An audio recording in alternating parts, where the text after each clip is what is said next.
Hey guys, welcome back sa aking channel. This is Master Renz.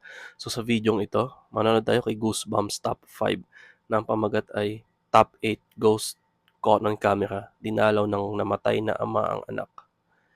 So huwag na natin patagalin to. Ano pang iniintay natin?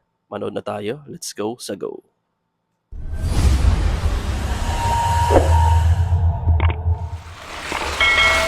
Guardian Angel.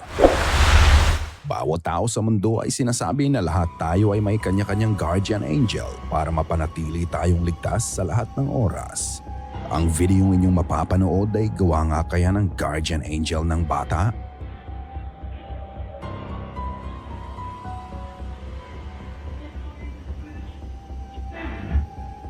Uy! Ilang segundo bago matumba ang bata sa inuupuan niya, Muntik na yung bata. nahulog ang isa sa mga unan sa sofa. Sa pagtumba ng bata, naging cushion ng ulo niya ang unan na nag-absorb ng puwersa ng pagkakabagsak niya. Sabi ng iba, ito raw ay coincidence lamang. Pero para sa iba, ang bata ay pinoprotektahan ng guardian angel niya. Coincidence man o hindi, ang mahalaga, ligtas ang bata. Importante iligtas yung bata. Saka may mga nadidinig din ako dati nga. Doon sa, lalo yung pinsan ko dati ng baby pa siya. Na isang beses nahulog daw siya doon sa duyan niya. Tapos imbis na umiiyak daw, natawa daw siya. So ibig sabihin lang nun, may possibility na may mga guardian angel yung mga chikiting, yung mga baby dyan. Mga baby natin dyan.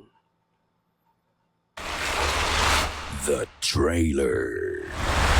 Pinaparentahan ng ama ni Diana ang trailer nila malapit sa kanilang bakuran sa isang lalaki na nagngangalang Tom. Araw-araw nilang nakikita si Tom sa trailer pero naggulat na lang sila nang bigla na lang dumating ang mga pulis sa lugar nila isang gabi. Ni-record ni Diana ang mga pangyayari. Bukod sa biglang pagkamatay ni Tom, meron pa siyang ibang nakuha. Right there.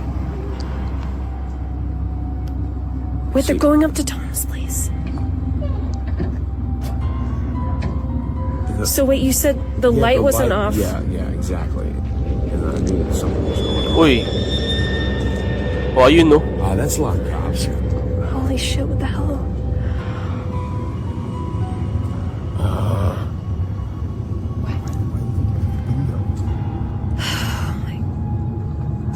Oh my god, they're calling. Are they calling something in? Tapos nawawala. What was Tom doing? Kaya yung itim na silhouette. May itim na silhouette. Mamaya papakita niyo ulit to. Mamaya papakita niyo yung replay. Tingnan natin. Is there like an app you can check or something to figure out? Jesus.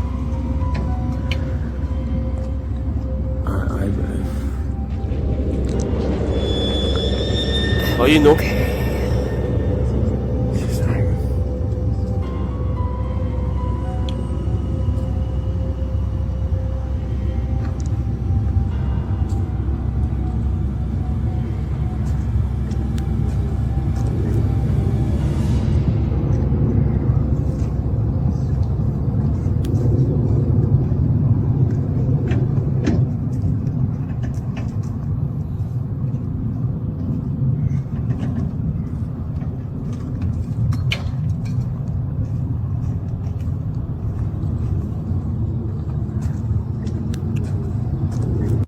Nakita mo ba yon? Habang Nakita ko, nag-ikot ayun, ang mga pulis sa paligid, makailang beses nagpakita ang maitim na figura ng maliit na bata. Hindi niya napansin ito nung una. Nakita lang niya ang figura matapos niyang reviewin ang video. Hindi din daw nakita ng mga pulis ang bata habang andun sila. Makikita mo din sa video. Sa video, pansin ko din, kung may bata yun, dapat inaalalayan yung bata. Nilalagay sa isang tabi, ina-assist siya. Pero based dun sa video, walang ganun ng eksena. Kasi nga, hindi siya nakikita ng mga pulis. Na bigla na lang naglalaho ang bata sa pagdaan ng pulis at bigla na lang din lilitaw. Makalipas ang ilang araw, lakas loob na pinuntahan ng mag-ama ang trailer. Yeah. Okay. Get ready. Could be Okay. Oh my goodness. Oh, great.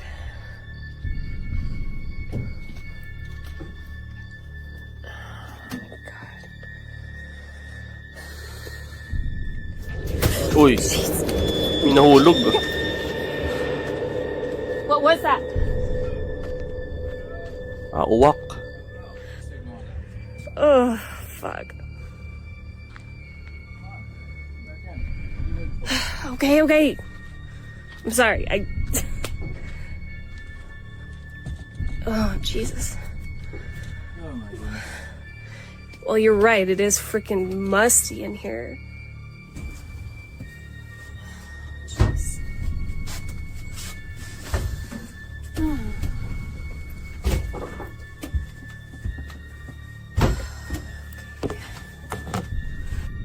Whoa. Wait a minute. Oh, fuck. Jesus. Wait. Did this guy have a kid? What is this? Yeah, this kid died too, like, I don't know, before. Long time ago.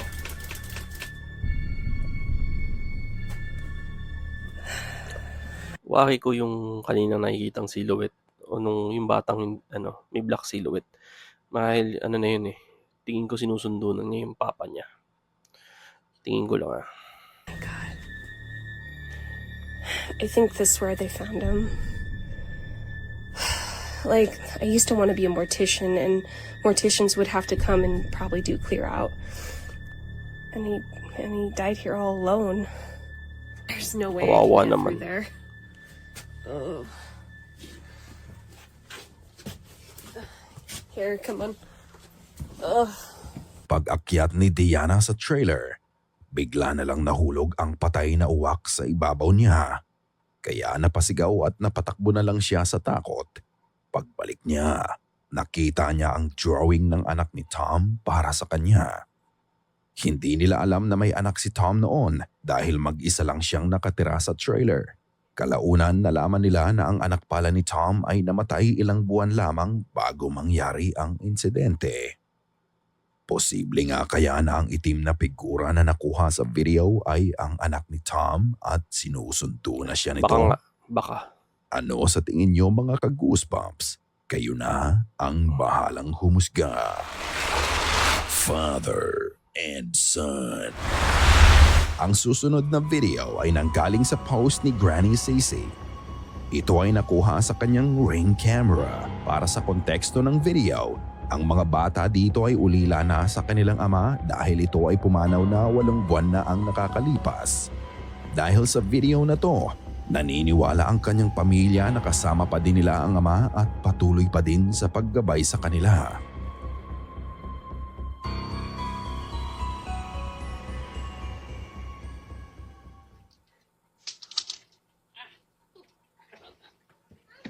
You ready to go, Grandma's? Come on.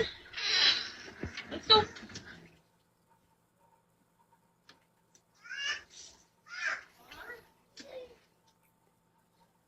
I like what you.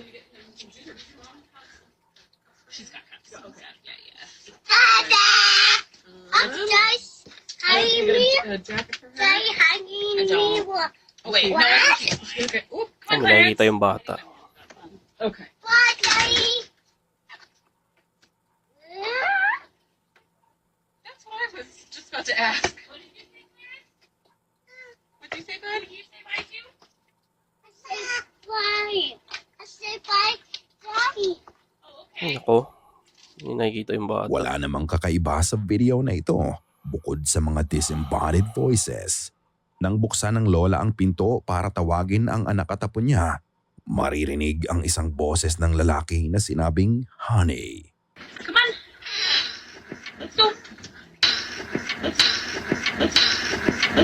Matapos noon, napatingin na lang ang bata sa porch at tinawag niya ang kanyang ama.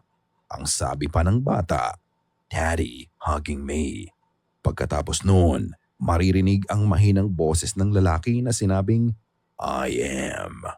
Oh, wait. No, okay. Ooh, Okay. Oop. Oo, yun nga, oh. Okay. Oop. Okay. Oop. Bago sila umalis, nagpaalam pa ang bata sa ama niya at dahil dito, nagtataka siyang tinanong ng kanyang ina kung ano ang sinabi niya.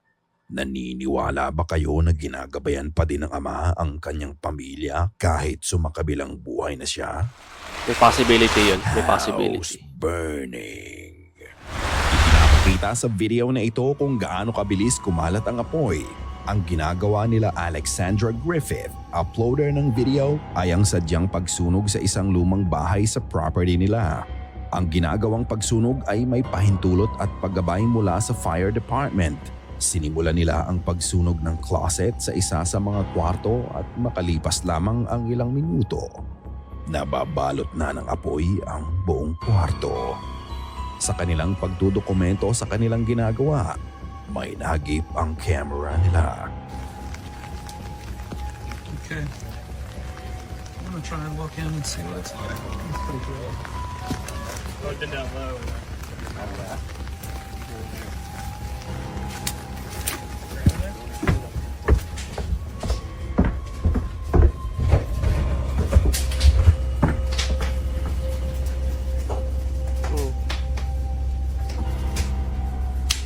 Pumasok ka pa. Delikado yun, ah.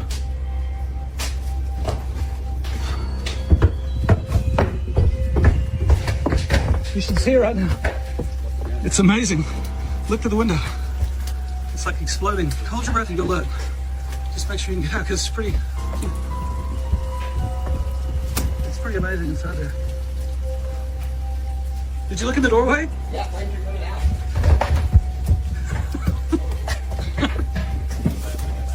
No, better not be. Uy, may sumilip.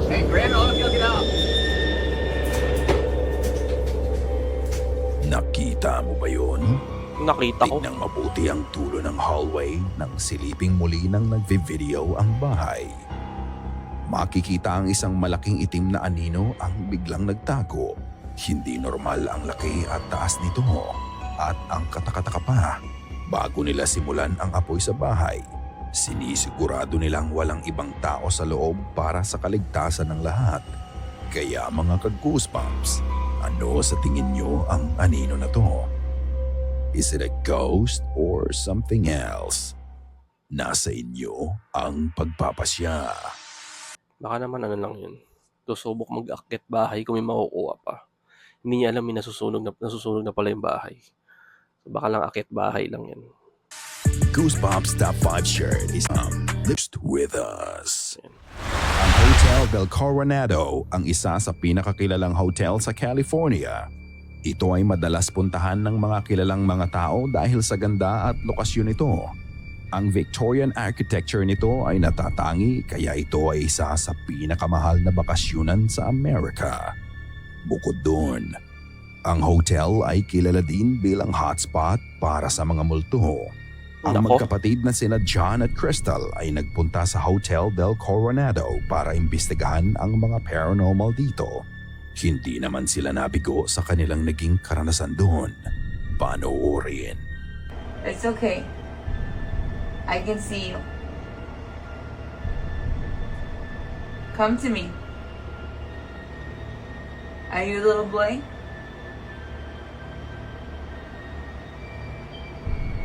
It's okay. Tatayo ata to. Come here. It's okay. I don't know if my eyes are playing tricks on me, but it looks like it's going like back and forth.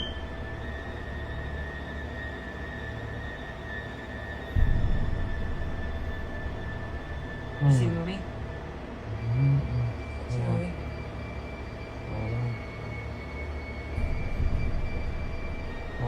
It's okay. Wait. It's Come okay. back. Come back. Where? No, you come back. Katakot to, ah. Look straight towards me. No. Turn towards me like you were earlier. Put your back towards me. Uy! Naniniwala si Crystal na meron siyang kakaibang nararamdaman na presensya sa labas ng bathroom. Kaya Kita niyo yun? sinubukan niyang makipag-communicate dito. Inabot pa niya ang kanyang kamay hanggang maya-maya pa. Lumabas ang anino ng isang bata mula sa banyo. Uy! Ang ghostly presence na akala niyang nasa labas ng banyo ay kasama pala nila sa loob. Ang anino ng bata ay mabilis na tumakbo papuntang kwarto at ito ay nangyari sa mismong harapan nila.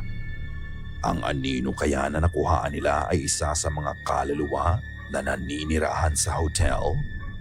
Kayo na ang Creepy naman nun. No? Biglang-biglang bubulaga sa harapan mo.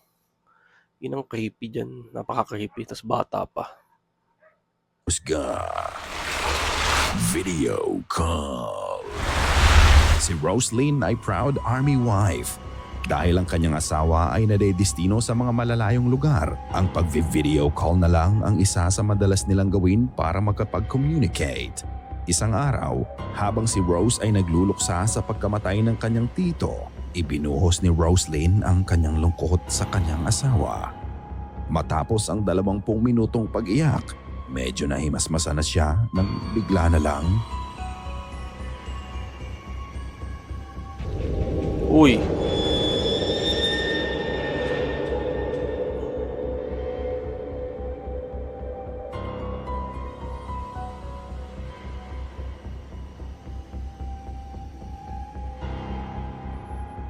Napalitan ng takot ang nararamdaman ni Rose nang bigla na lang gumalaw ang kanyang buhok ng 2 beses.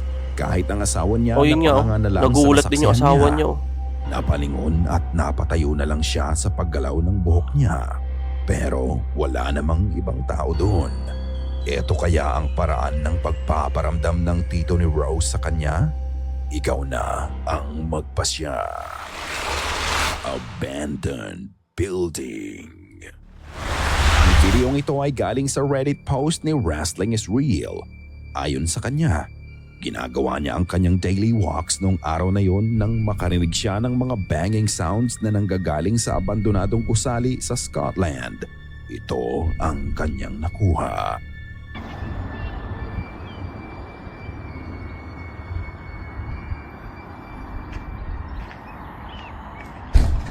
Oh, ayun. No?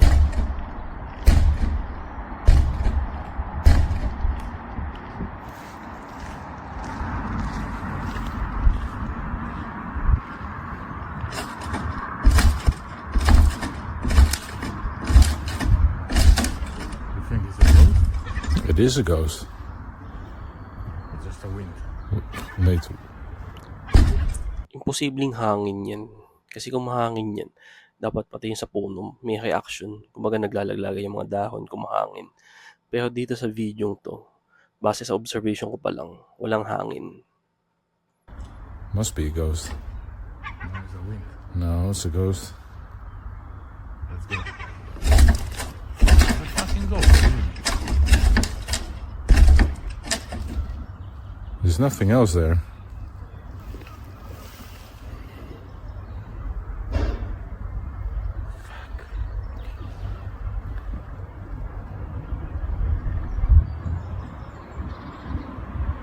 Yeah, what else could it be?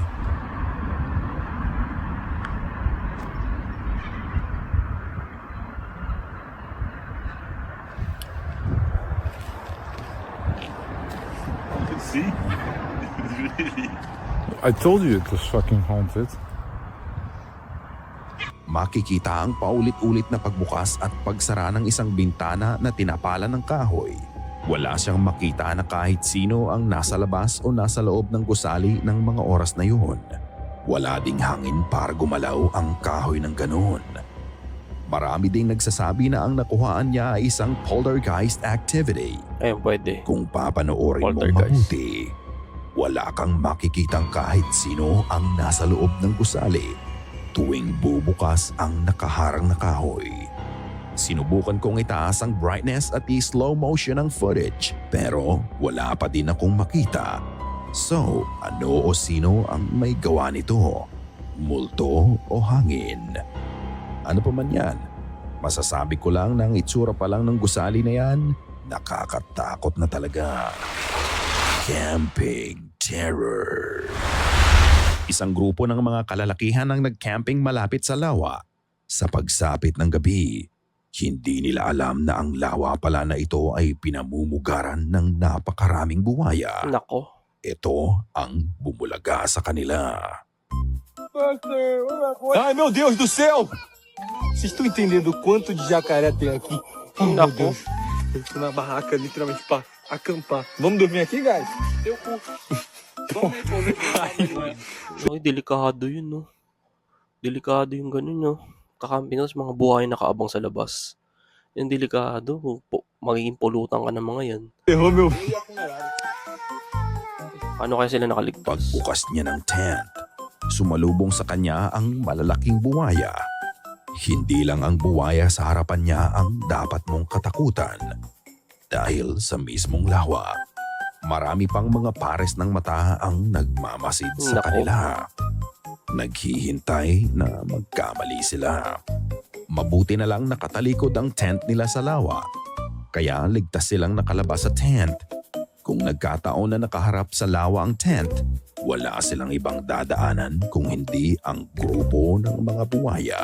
Sa huli, ipinakita nila ang nangyari sa kanilang tent. Ano ang gagawin mo kung ikaw ang nasa sitwasyon na yun? Ay, pag ako yun, ewan ko. Baka maanohin ako, maging pulutan din ng mga buhaya. Grabe din Grabe yung last part na yun Natawa ako. So yun, subscribe kayo dito kay Goosebumps Top 5. Saka syempre, subscribe kayo sa aking channel na Master Renz. At pakiclick na rin ng bell button para lagi tayo magkasama sa panonood. Thank you so much po sa pagsama. Ingat po kayo palagi.